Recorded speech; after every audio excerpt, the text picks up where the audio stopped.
Hey, happy Monday to you all. I hope you had a great weekend. Let's start off our week great with a devotional. This is Romans 8:28, and our topic is an interesting one we probably haven't thought about: the undetected sacredness of circumstances. That makes me want to listen to it just hearing that title.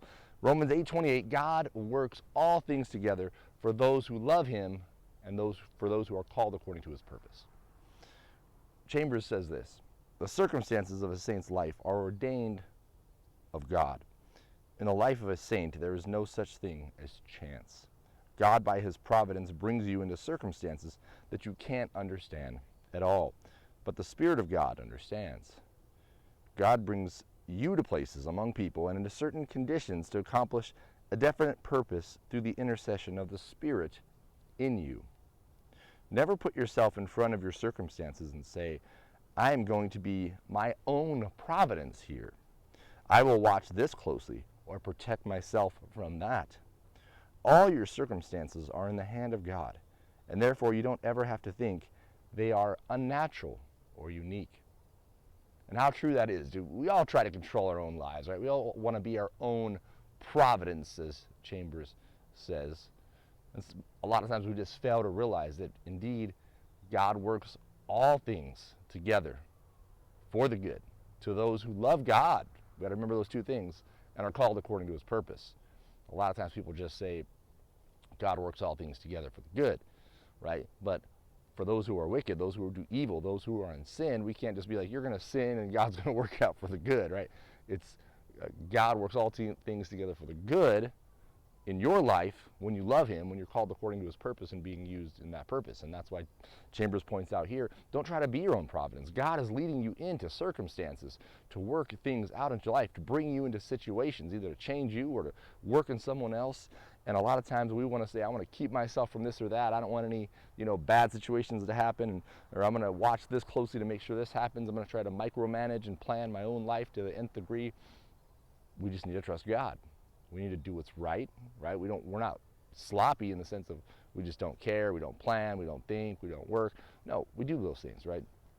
But we obey God and we go about our life, and as circumstances come, we allow God to work in those circumstances.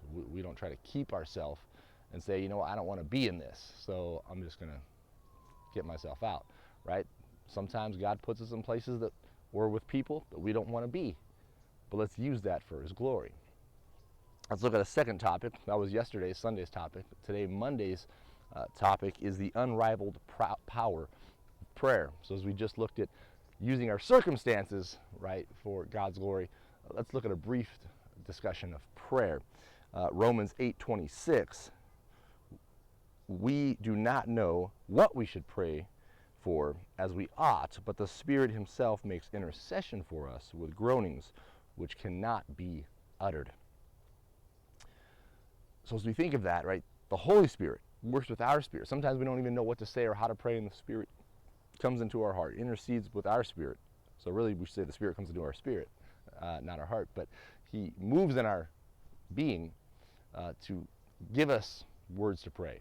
Sometimes we are just crying out and groaning into God, and the Spirit intercedes on our behalf.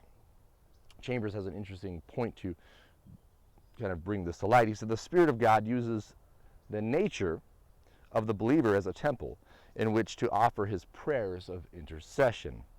Your body is the temple of the Holy Spirit, 1 Corinthians 6:19.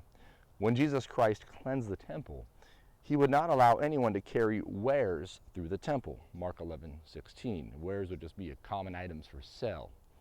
The Spirit of God will not allow you to use your body for your own convenience. Jesus ruthlessly cast out everyone who bought and sold in the temple and said, my house shall be called a house of prayer, but you have made it a den of thieves. And so that quote there by Chambers is trying to compare the temple, how people are just using it for their own purposes to sell and buy and make money, and not honoring it with worship and with prayer. And Chambers is saying your own body is this temple, and we're using it for our own purposes, not for prayer, not for the worship of God, not to glorify God. Last quote here by Chambers. Have we come to realize that our body is the temple of the Holy Spirit? That's a question. Have we? If so, we must be careful to keep it undefiled for Him. We have to remember that our conscious life, even though only a small part of our total person, is to be regarded by us as a temple of the Holy Spirit. Let us really think on that.